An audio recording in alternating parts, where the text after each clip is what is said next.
Hello everyone, welcome to Edumus. Today we will study about tillage, that is the most important topic of agriculture from exam point of view. Before starting the video, I'll request you all to kindly share and subscribe our channel. तो शुरू करते हैं tillage. Tillage word is derived from Anglo-Saxon word tillion and teolian, जिसमें tillion का मतलब होता है to plow, teolian का मतलब होता है to prepare soil for sowing. Okay? उसके बाद आता है definition of tillage. Tillage is the mechanical and physical manipulation of soil. इसमें कोई केमिकल चेंज नहीं आ रहा सॉइल में, हम बस सॉइल का इन्वर्जन कर रहे हैं, सॉइल को सिर्फ पलट रहे हैं. अब सॉइल को हम हाथ से तो पलट नहीं सकते, अब हम सॉइल को कैसे पलटते हैं? With the help of tool and implements. इसी प्रोसेस को हम क्या कहते हैं? टिलेज कहते हैं. अब टिलेज करते क्यों है? Tillage is done to obtain the ideal condition for seed germination and the growth of the crop. Okay, this much is clear. This is the definition of tillage. उसके बाद आता है टिल्थ. टिल्थ क्या है? Tilth is the physical condition of soil obtained after tillage. Tillage के बाद जो हमें फिजिकल कंडीशन मिलती है सॉइल की, उसको टिल्थ कहा जाता है. अब tilth can be course tilth, fine tilth और मॉडरेट टिल्थ. ये किस पे डिपेंड करता है कि टिल्थ हमारा कैसा होगा? ये डिपेंड करता है हम कैसा क्रॉप उसमें ग्रो कर रहे हैं, किस टाइप का क्रॉप ग्रो किया जाएगा, उसके हिसाब से हमारा टिल्थ कोर्स, फाइन और मॉडरेट होगा. क्लियर. उसके बाद आता है father of tillage. Father of tillage किसे कहा जाता है? जेथरो टल को. जेथरो टल ने एक नई डायरेक्शन दी थी टिलेज को. कैसे? उन्होंने एक इक्विपमेंट बनाया था. कब? 1701 में, जिसको कहा जाता है सीड ड्रिल. सीड ड्रिल क्या करता था? वो सोइंग और प्लोइंग दोनों एक साथ करता था. जेथरो टल ने एक और टूल इन्वेंट किया, एक और टूल फॉर्म किया, उसको कहते हैं हो. उन्होंने 1762 में एक बुक लिखी थी जिसका नाम है horse hoeing husbandry. Okay, this much is clear. अब हम आगे पढ़ते हैं objective of tillage. Objective of tillage में क्या बताया गया है कि हम सबसे पहले सीड के जर्मिनेशन के लिए एक सीड बेड तैयार करते हैं. सीड बेड तैयार करने से क्या होता है? हमारा जो क्रॉप की ग्रोथ है वो फिजिबल होती है, वो अच्छी होती है. उसके बाद नेक्स्ट क्या है? ये हमें वीड्स को कंट्रोल करने में भी हेल्प करता है. अब हम देखेंगे कि क्रॉप के बेटर ग्रोथ के लिए ये सॉइल को कैसे इम्प्रूव करने में हेल्प करता है, हमारी सॉइल की कंडीशन को इम्प्रूव करने में कैसे हेल्प करता है. सबसे पहले ये इंक्रीज करता है सॉइल की पोरोसिटी और मॉइस्चर लेवल को. उसके बाद थर्मल कंडक्टिविटी को डिक्रीज कर देता है. क्या? टिलेज. टिलेज हमारा थर्मल कंडक्टिविटी को डिक्रीज करता है. थर्मल कंडक्टिविटी कैसे डिक्रीज होती है? पहले एक नॉर्मल कॉम्पैक्ट सॉइल है जिसपे सन की रेज डायरेक्ट पड़ रही है और पूरा इक्वली पड़ रही है, लेकिन जब हम टिलेज कर देंगे, टिलेज करने के बाद सॉइल जो है वो अनइवन हो जाती है, जिसकी वजह से थर्मल कंडक्टिविटी कम होती है. उसके बाद ये हमें सॉइल में रेन वाटर को ज़्यादा से ज़्यादा एब्जॉर्ब करने में हेल्प करता है, जिससे कि सीड और सॉइल के बीच में कांटेक्ट बहुत अच्छा होता है और जो उसके अंदर वाटर फ्लो होगा वो प्रॉपर मिलेगा सीड और सीडलिंग रूट्स को. नेक्स्ट, ये हमें मैन्योर और फर्टिलाइजर्स को यूनिफॉर्मली मिक्स करने में हेल्प करता है कि हम प्रॉपर फर्टिलाइजर्स और मैन्योर को प्रॉपर डाल पाएँ फील्ड में. टिलेज की हेल्प से हम प्रॉपरली कर पाते हैं इसको. उसके बाद next is to aerate the soil. Soil को एरेट करने में, एरेट का मतलब होता है introduce the air in the soil. Soil के अंदर एयर को पास करने में बहुत हेल्प करता है टिलेज हमारी. कैसे? इससे हमारा जो ऑक्सीजन लेवल है सॉइल के अंदर वो बढ़ जाता है, जिसकी हेल्प से हमारी फर्टिलिटी बढ़ती है सॉइल की. Okay, this is clear. अब हम आगे पढ़ते हैं types of tillage. Types of tillage में हमारे दो टाइप के टिलेज होते हैं, on season tillage end off season tillage. On season tillage क्या होता है हमारा? जिसमें टिलेज ऑपरेशन उसी सीजन में किया जाए जिस सीजन में हमें क्रॉप को ग्रो करना है, उसको कहा जाता है on season tillage. On season tillage को भी फर्दर डिवाइड किया गया है दो पार्ट्स में. पहला है प्रिपरेटरी टिलेज और दूसरा है after cultivation tillage. Preparatory tillage क्या होती है? क्रॉप को रेज करने से पहले जो हम फील्ड को प्रिपेयर करते हैं, उस प्रोसेस में जो टिलेज किया जाता है उसको कहते हैं प्रिपरेटरी टिलेज. प्रिपरेटरी टिलेज हमारी हेल्प करते हैं डिजायरेबल टिल्थ मिलने में, वीड्स को निकालने में और जो क्रॉप स्टबल रह जाता है उसको रिमूव करने में, जिससे कि जो हमारी सॉइल है वो नेक्स्ट क्रॉप के लिए प्रिपेयर हो सके, तैयार हो सके. इसको कहते हैं प्रिपरेटरी टिलेज. अब इसमें एक वर्ड है क्रॉप स्टबल. क्रॉप स्टबल का मतलब क्या होता है? जब हम लास्ट क्रॉप जो हमने हार्वेस्ट की होती है उसके जो रिमेन्स बच जाते हैं ना फील्ड में, उसको कहा जाता है crop stubble. I hope this is clear. अब हम पढ़ते हैं आगे types of preparatory tillage. Preparatory tillage भी तीन टाइप का होता है, primary tillage, secondary tillage, layout of seed bed. तो पहला आता है प्राइमरी टिलेज. प्राइमरी टिलेज में क्या होता है? क्रॉप के हार्वेस्ट होने के बाद जो टिलेज ऑपरेशन परफॉर्म किया जाता है उसको कहते हैं प्राइमरी टिलेज. इसमें हमारी जो सॉइल हार्ड हो चुकी होती है, कॉम्पैक्ट हो चुकी होती है, उसको हम टूल्स की हेल्प से ओपन करते हैं. अब टूल्स कौन से यूज़ करते हैं? प्राइमरी टिलेज में एक ही टूल यूज़ होता है, वो कौन सा है? प्लो. प्लो कई तरह के हो सकते हैं. कई टाइप के हो सकते हैं, लेकिन यूज़ क्या होएगा, सिंगल जो इक्विपमेंट है हमारा वो होता है प्लो। उसकी हेल्प से ही हम सॉइल को कल्टीवेशन के लिए बेटर बनाते हैं। प्लोज कौन कौन से टाइप के होते हैं? एमबी प्लो। एमबी प्लो क्या करता है, हमारे जो हार्ड पैन होते हैं उनको ब्रेक करता है और सॉइल को इन्वर्ट करता है, सॉइल को पलटता है। उसके बाद आता है कंट्री प्लो। कंट्री प्लो हार्ड पैन को ब्रेक करने में नहीं, चैनल्स बनाने में यूज़ किया जाता है, वी शेप चैनल्स बनाता है।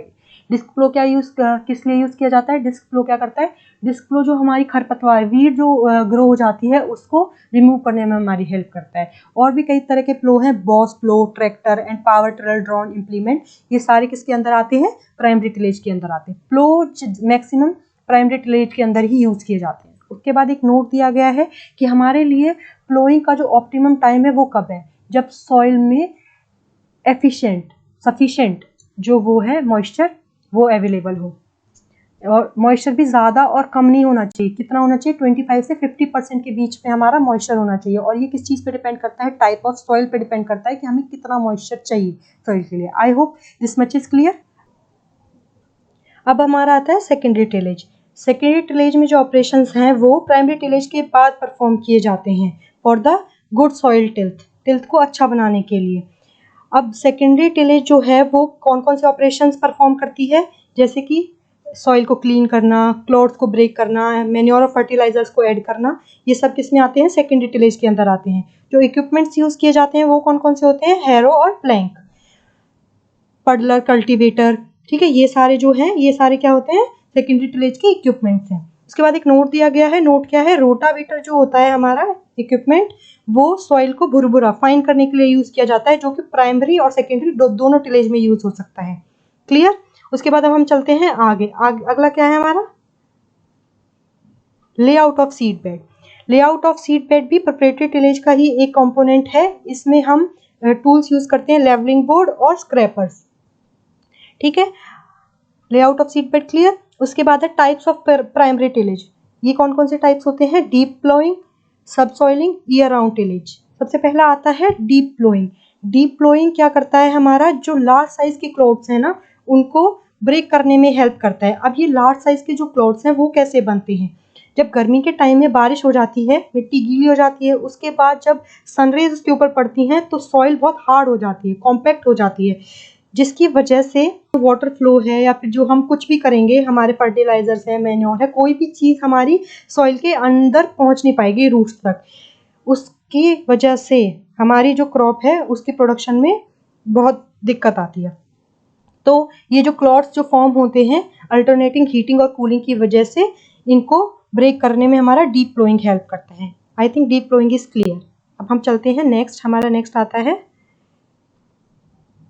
नेक्स्ट है डीप फ्लोइंग जो है हमारा वो सॉइल मॉइस्चर को भी इम्प्रूव करने में हेल्प करता है। उसके बाद एक नोट दिया गया है क्रीडा, that is central research institute of dry agriculture, जो कि हैदराबाद में सिचुएटेड है।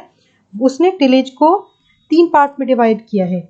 किस बेसिस पे? डेप्थ के बेसिस पे। पहला है डीप टिलेज। डीप टिलेज की जो डेप्थ है वो कितनी है? 25 से 30 सेंटीमीटर, जो कि पिजन पी जो है हमारी क्रॉप उसके प्रोडक्शन में हेल्प करता है, उसकी ग्रोथ में हेल्प करता है। उसके बाद सेकंड है हमारा मीडियम टिलेज। मीडियम टिलेज की जो डेप्थ है वो कितनी है? 15 से 20 सेंटीमीटर। ये मेज की क्रॉप के लिए यूज़ किया जाता है। उसके लिए थर्ड है हमारा, उसके बाद थर्ड है हमारा शैलो टिलेज। शैलो टिलेज की डेप्थ कितनी है? 5 से 7 सेंटीमीटर। ओके, ये किसने दिया है? क्रीडा, central research institute of dry agriculture ने ये क्लासिफिकेशन दी है।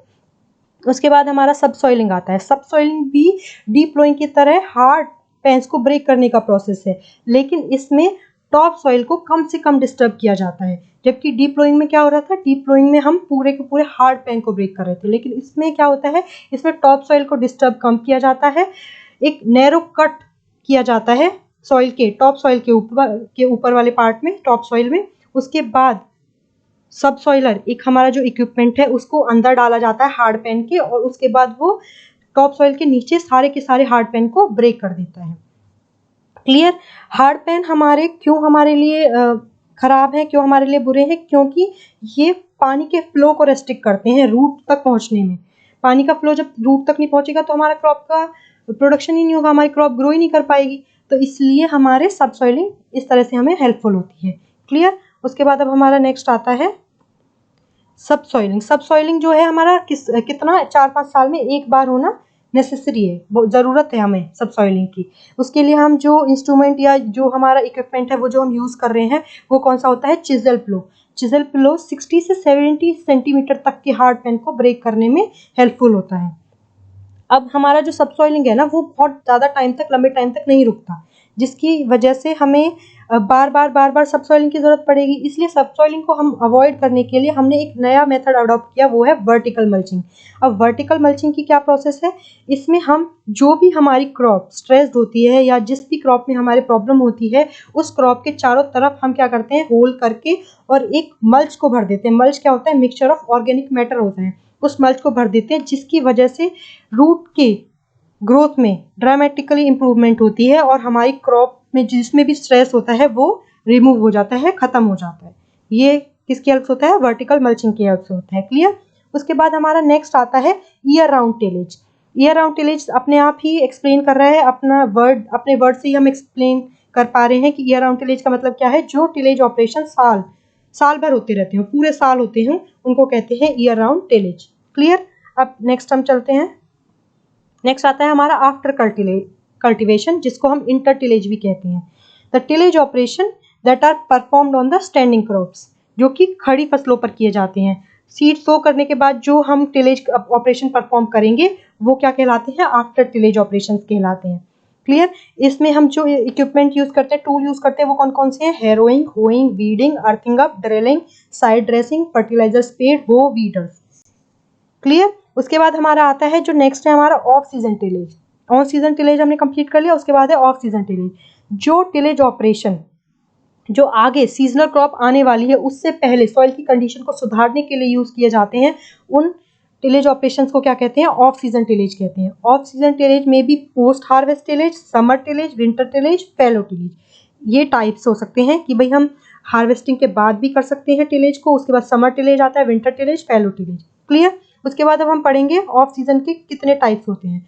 ऑफ सीजन के हमारे 4 टाइप्स होते हैं, clean tillage, blind tillage, dry tillage, wet tillage. सबसे पहले हमारा आता है क्लीन टिलेज।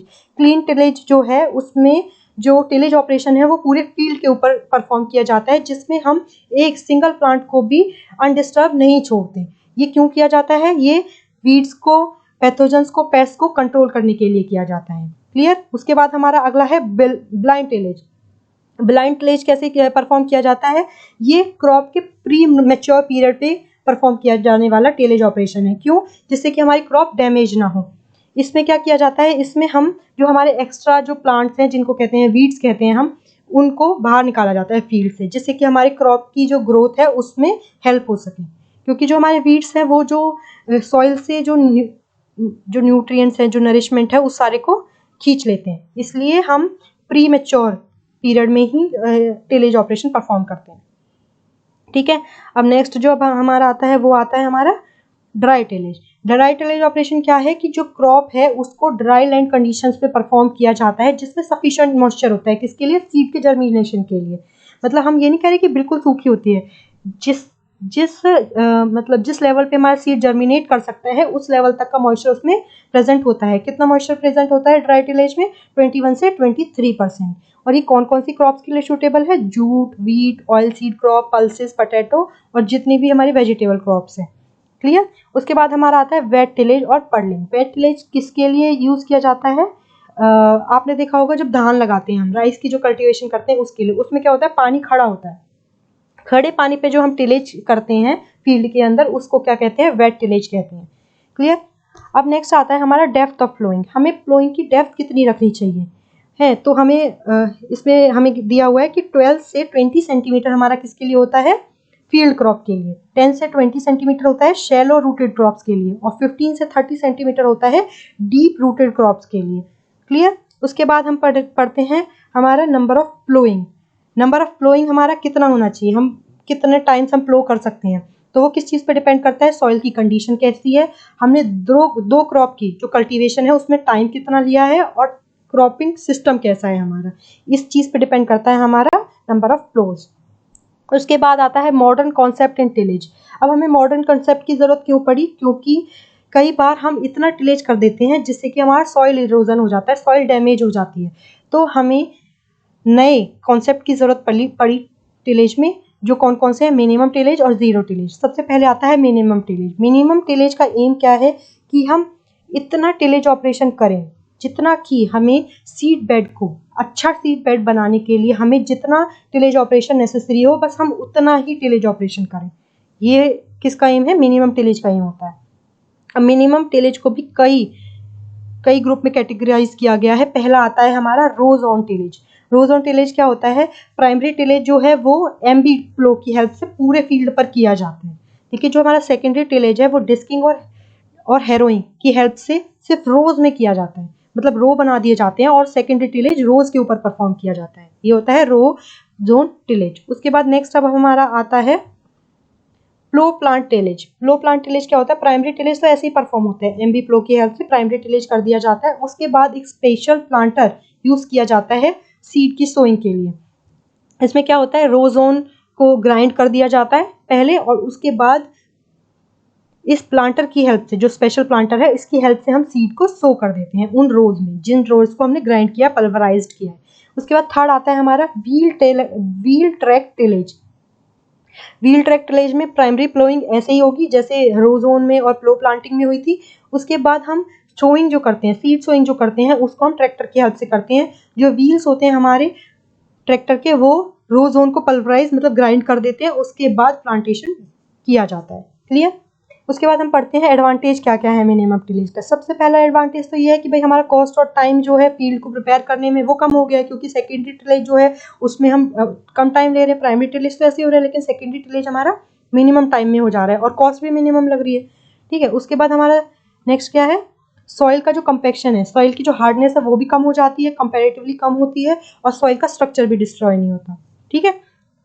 उसके बाद तीसरा क्या है कि हमारा जो वाटर लॉस हो जाता था पूरे फील्ड में, अगर हम रोज ऑन नहीं बनाते थे, रोज क्रिएट नहीं करते थे, तो हमारा वाटर जो है वो ड्रेन ऑफ हो जाता था। वो हमारा ड्रेन ऑफ होने से बच रहा है, इरोजन भी कम से कम हो रहा है, और रोज के अंदर हम वाटर को स्टोर कर पा रहे हैं ज़्यादा से ज़्यादा। क्लियर। मिनिमम टिलेज क्लियर हो गया। उसके बाद आता है जीरो टिलेज। जीरो टिलेज मतलब ना के बराबर हम टिलेज कर रहे हैं, टिलेज कर ही नहीं है। क्या करते हैं इसमें हम प्राइमरी टिलेज करते ही नहीं है। जो हम नई क्रॉप ग्रो करते हैं, वो जो पिछली क्रॉप का जो क्रॉप स्टबल जो हमारा रह जाता है, उसी के ऊपर हम नए प्लांट्स को ग्रो कर देते हैं। ठीक है। तो प्राइमरी टिलेज तो इसमें है ही नहीं। सेकेंडरी टिलेज क्या है, हम सीड बेड प्रिपेयर कर रहे हैं। सीड बेड कैसे प्रिपेयर करते हैं, हम एक पतली सी स्ट्रिप बना देते हैं फील्ड के अंदर। उस फील्ड में वो जो स्ट्रिप हमने बनाई है, उसी के अंदर हम सीड्स को प्लेस कर देंगे और उसके बाद उसे मिट्टी से ढक देंगे। इस तरह से हमारा जीरो टिलेज ऑपरेशन परफॉर्म होता है। ये जो ऑपरेशन है किन कंडीशंस में जनरली मिलता है, एल्फीसॉल्स, ऑक्सीसॉल्स और अर्टीसॉल्स में, जो कि ह्यूमिड और सम ह्यूमिड ट्रॉपिक्स में पाए जाते हैं। तो zero tillage clear. So this much is from my side. In the next video we will discuss about cropping system.